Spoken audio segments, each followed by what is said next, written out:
In this video, we're going to discuss 2 reasons why you should consider going to college. And as we go through these reasons, I want you to think about it from your context and to develop a mindset of choosing a degree program for which there are actual employment opportunities on the other side and something that you can align your passions with.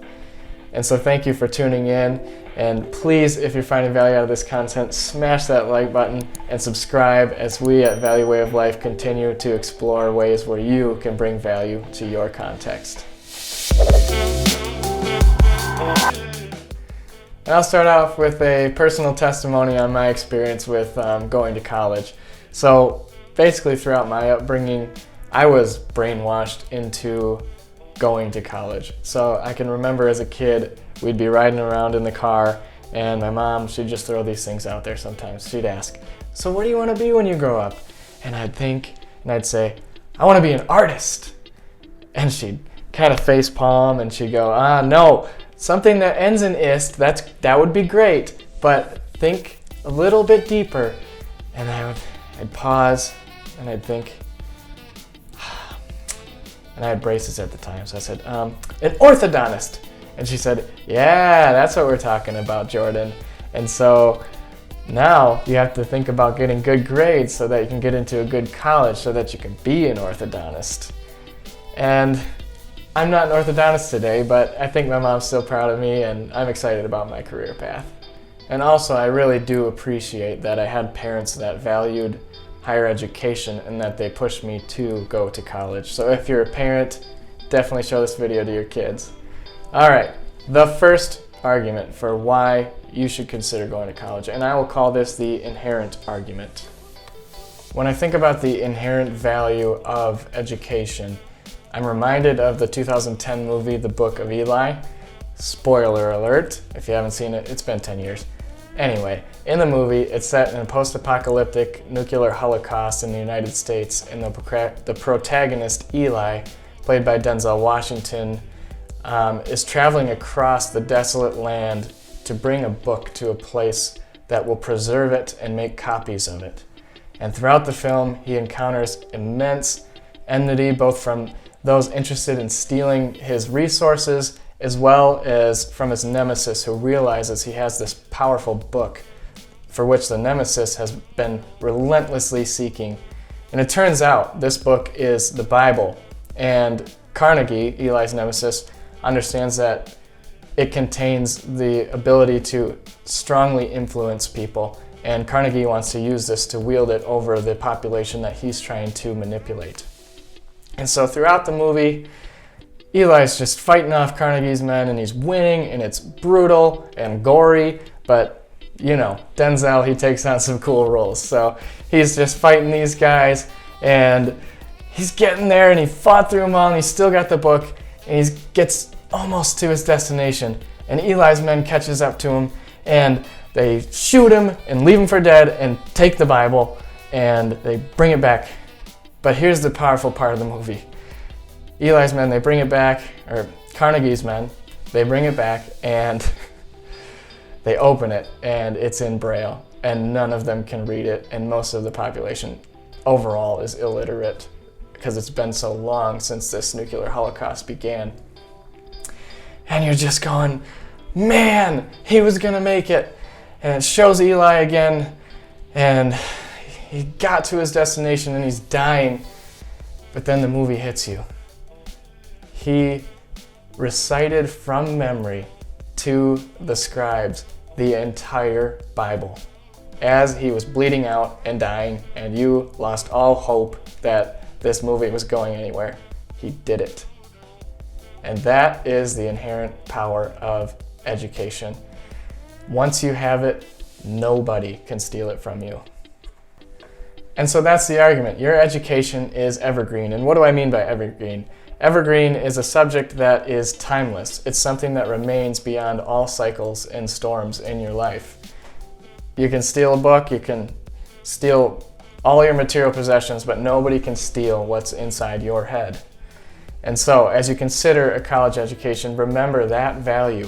It should be a motivator for self-improvement beyond just living for your next leisure activity or your next Netflix binge. understand that in many ways, the more highly educated you are, also the more skills and tools you have to be successful. And a good college program of study should both enhance tangible skills that you can bring into the workplace, but also enhance your ability to process issues better. So that's the first argument. Again, please smash that like button if you're finding value out of that. Now, second, we're going into what I'll call the competitive argument. And here I've got some data for you, so stick around because it's not just my word for it, it's actual data-driven facts that are gonna make you consider why you should go to college. So here we go. According to the Bureau of Labor Statistics, 2/3 of the entire workforce has at least some college education. That's putting you only into the 33rd percentile with the entire workforce. But nonetheless, 2/3 of the workforce has a college education. And so what that means for you is once you get your college education, this just puts you in the 2/3 stack of the resume pile instead of the 100% stack. So it gets you a little bit away towards the top, but it's not really going to be the great differentiator, but you have to play the game. So now you're thinking, wow, I can take this home. Look, Mom, I'm in the 33rd percentile. No, nobody says that, but here's some data that's going to show you why it's important nonetheless to be and stay competitive in the workforce. So according to a Pew Research Center article, the spread of median income between those with a bachelor's degree versus those without is growing over time more significantly. And so actually notice in this graph that not only is the college education a higher median income at that $56,000 level, the sum college and the high school grad is actually starting to drop.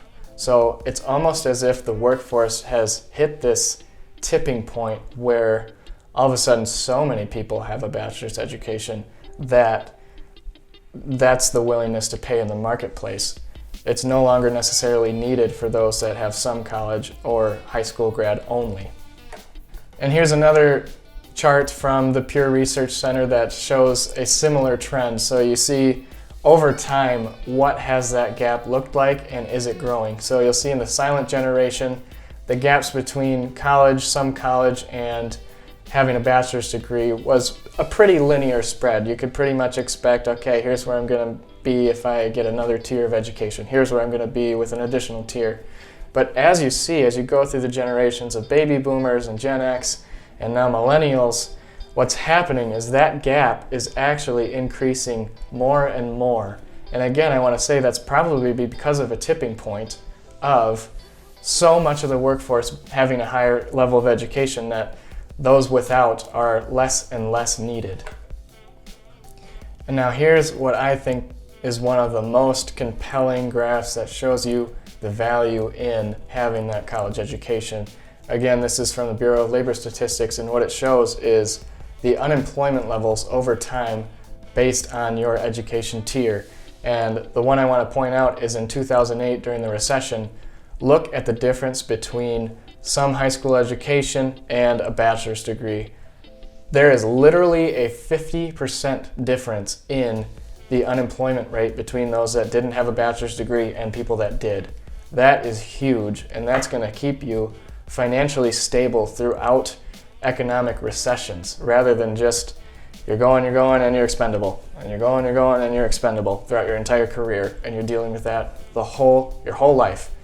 This college education literally brings stability to your income as you go throughout your career.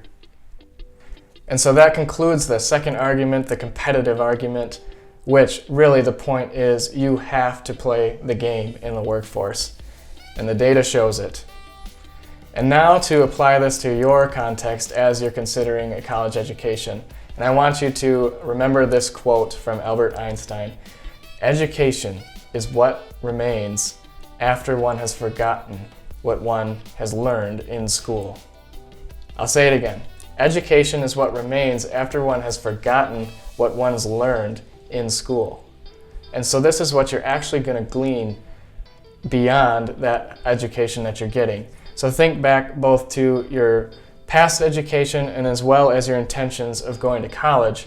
and consider that you need to focus on gleaning as much as you can towards, like I said earlier, a tangible skill that you can apply in the workforce and that can stick with you as an evergreen concept for the rest of your life, as well as gleaning those processes that you can take away to make you a better problem solver and a better person to be able to process issues, because that's what pays. You can look forward to the college experience and all the secondary things, but just remember that you need to glean something beyond your experience in that college time. And so consider your passions and look on the internet for things that align your passion that will actually pay you money to have a good time for the rest of your life doing something that you love and that you can actually go to college to get a higher education for. Because that is an opportunity of going to college. It's the fact that you can find something that you're passionate about and actually pursue it and apply it to the rest of your life and be considered a professional in that career. That's all I have for you in this video today. Please smash that like button and subscribe so we can give you more content and you can continue to explore with us how you can bring value to your context. Thanks for watching.